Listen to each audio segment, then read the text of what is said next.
ମା ତାରିଣୀ କେମିତି ପଥର ହୋଇ ଯାଇଥିଲେ ତା ପଛର ରହସ୍ୟମୟ କାରଣ କ'ଣ ଥିଲା? ଓଡ଼ିଶାର କେନ୍ଦୁଝରରେ ଥିବା ଘଟଗାଁ ମା ତାରିଣୀ। କେନ୍ଦୁଝରର ରାଜା ତ୍ରିଲୋଚନ ଭଞ୍ଜଙ୍କ ମୃତ୍ୟୁ ପରେ ରାଜାଙ୍କ ପୁଅ ଗୋବିନ୍ଦ ଭଞ୍ଜ ରାଜ୍ୟଭାର ବହନ କରିଥିଲେ। କିନ୍ତୁ ଗୋବିନ୍ଦ ଭଞ୍ଜ ଥିଲେ ମା ତାରିଣୀଙ୍କ ବଡ଼ ଭକ୍ତ। ସିଏ ଚାହୁଁଥିଲେ ମା ତାରିଣୀଙ୍କୁ କେନ୍ଦୁଝର ଆଣିବା ପାଇଁ।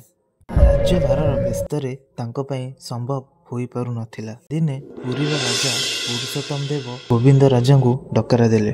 ଆଉ ପୁରୁଷୋତ୍ତମ ଦେବ ଖୁସି ହୋଇ ଗୋବିନ୍ଦ ଭଞ୍ଜଙ୍କୁ କହିଲେ, ପୁରୀ ପାଖରେ ଥିବା ଆଠଗଡ଼ ଅଞ୍ଚଳ ତୁମକୁ ଦାନ କରୁଛି।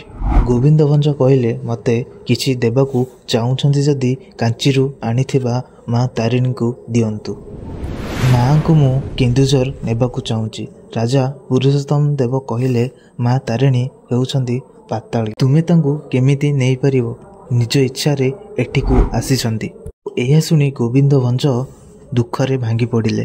ଆଉ ମା ତାରିଣୀଙ୍କ ପାଖକୁ ଯାଇ ପୂଜା କଲେ। ସେଇଦିନ ରାତିରେ ରାଜା ପୁରୁଷୋତ୍ତମ ଦେବଙ୍କ ସ୍ୱପ୍ନରେ ଆସିଲେ ଆଉ କହିଲେ, ଗୋବିନ୍ଦ ହେଉଛି ମୋର ପରମ ଭକ୍ତ।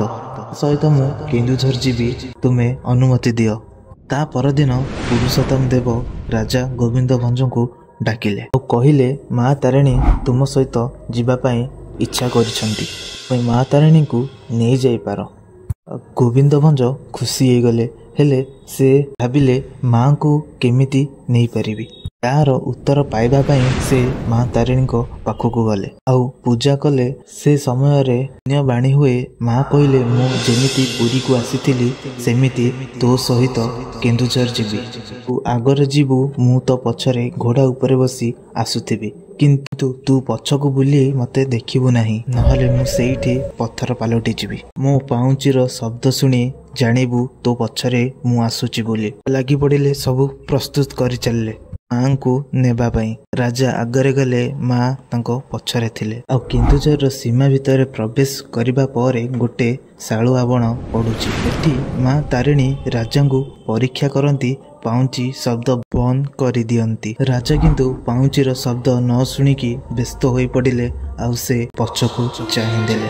ମା ସେଇଠି ପଥର ପାଲଟି ଗଲେ ଆଉ କହିଲେ, ତୁ ମୋ ମାୟାକୁ ବୁଝି ନ ପାରି ପଛକୁ ଚାହିଁଦେଲୁ। ଆଜିଠୁ ମୋତେ ଏହି ଶାଳ ଗଛ ମୂଳେ ହିଁ ପୂଜା କରିବୁ। ଆଉ ସେଇ ଦିନଠାରୁ ଆଜି ପର୍ଯ୍ୟନ୍ତ ଶାଳୁଆ ଗଛ ତଳେ ମା ପୂଜା ପାଉଛନ୍ତି। ଯଦି ଭିଡ଼ିଓଟି ଭଲ ଲାଗିଛି ତାହେଲେ କମେଣ୍ଟ ବକ୍ସରେ ଜୟ ମା ତାରିଣୀ ଲେଖିକି ନିଶ୍ଚୟ ଯାବେ।